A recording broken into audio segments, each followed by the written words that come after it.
Welcome to another edition of Jules Voto's Photo Focus. In this video, I'm going to be talking about two similar but very different Nikon 28mm 2.8 lenses. The 28mm 2.8 manual focus AIS lens and the 28mm 2.8 autofocus lens.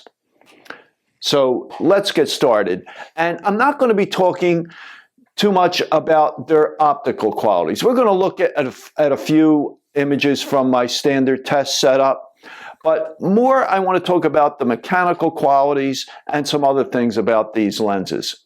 So we'll get to the specs in a minute. Now, the biggest thing when you look at these two lenses is their build quality. The AIS version is a typical Nikon manual focus lens, all metal construction with a rubber focus ring insert.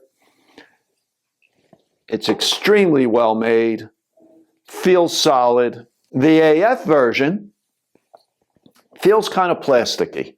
And when these lenses came out in 1986, the first Nikon autofocus lenses, they weren't very well received.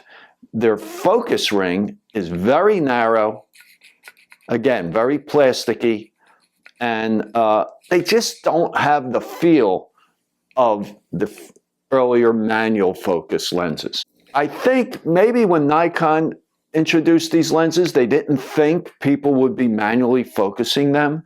They figured maybe they would just use them on the autofocus cameras.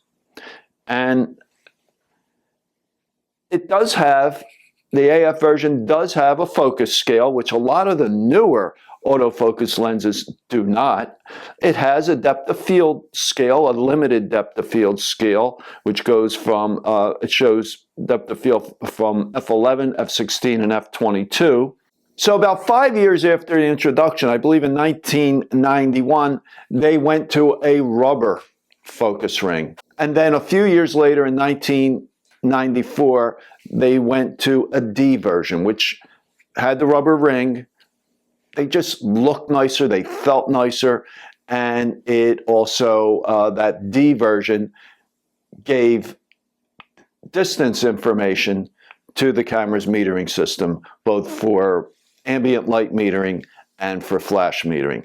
So they did improve them, but they never, I don't think, came up to the quality of the old manual focus lenses. And the manually focusing them, it just didn't have that same feel. It just wasn't as smooth. So let's look at some of the specs on both of these lenses. The 28-2.8 autofocus was 5 elements in 5 groups, and the AIS version was 8 elements in 8 groups. Now, there had been previous Nikon 28-2.8s that only had 6 elements. So this was a big improvement optically. The 28-2.8 autofocus focuses down to 1 foot or 0.3 meters, where the AIS version focuses down to 7 inches or 0.2 meters. So it gets you a good bit closer. I know it's a difference of only 5 inches, but that does make a big difference. Both had 7-bladed apertures. Weight, of course, as expected, the 28-2.8 was lighter, 7.2 ounces or 204 grams, where the AIS was 8.8 ounces and 250 grams. And you could feel that heft. It just feels more solid, the AIS version. Again, as I said earlier, the AF version was introduced in 1986 when Nikon introduced their first autofocus camera, and the AIS version came out in 1981. Another thing with the AIS version, it also had CRC, which stands for Close Range Correction. As you focus, it moves the rear optical group to improve close focus. I believe the first Nikon lens that had that was the 24-2.8. Both lenses take Nikon's metal screw-in HN2 shade, and they both take 52mm filters. Now let's just talk a little bit about the sharpness and vignetting on both of these lenses. So here are some sample images that I took of my standard test setup. Both lenses were mounted to a Nikon Z8. Focus was approximately 4.5 feet.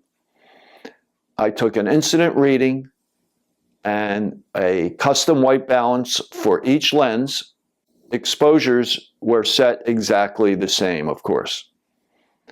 But you could see here in this first image, on the left is the AF version, by the way, and on the right is the AIS. You could see that the AF version, the image is a little bit darker, even though the exposure was the same. And you could see vignetting on both lenses at 2.8, but I think it's a little worse on the AF version.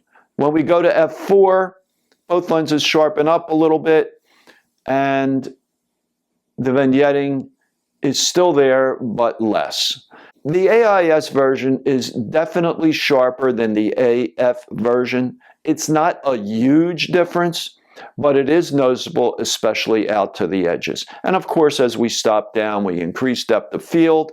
The thing I did notice with the AF version, it seems that when you get to f11, it kind of loses some of the sharpness it had at f8, especially at the edges. I guess I would attribute that to diffraction, and I don't see that difference with the AIS version. Now this 28 AF is a screw drive lens, which means in order for it to autofocus, you need a DSLR, a Nikon DSLR, with a built-in autofocus motor. Not all DSLRs from Nikon have that. The higher end ones do.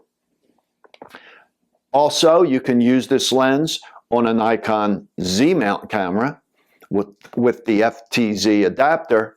However, it will not autofocus, again, because the Z cameras do not have built-in autofocus motors. It does have a CPU, as all Nikon autofocus lenses do, so it will transmit aperture information to both DSLRs and to Nikon's Z-mount cameras. Now with the 28 AIS, of course, it's a manual focus lens. You can use it on Nikon Z-mount cameras with the F to Z adapter. However, you must set non-CPU lens data in the camera for the built-in in-body image stabilization to work. You could find these lenses today in the used market. Of course, the AF version is going to be a lot cheaper, probably under $100. The manual focus AIS version is going to cost a good deal more. Probably could find them maybe under $200. The AIS version has a very good reputation. If you look online at some of the reviews, you will see that it is very highly rated. So which version do I recommend? I recommend the manual focus AIS version. And if you have a mirrorless camera, both of these lenses can be adapted to the mirrorless camera, but the AIS version is going to be much more pleasant to focus than this AIF version, which of course will not autofocus on mirrorless cameras.